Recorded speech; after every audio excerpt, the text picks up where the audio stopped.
I don't know why, but I've always been drawn to cemeteries. Not in a morbid way, but rather in a curious way. As I pass by the headstones and read the names, I can't help but wonder who these people were.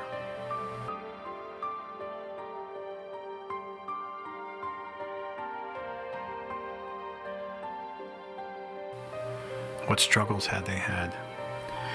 What joy did they experience?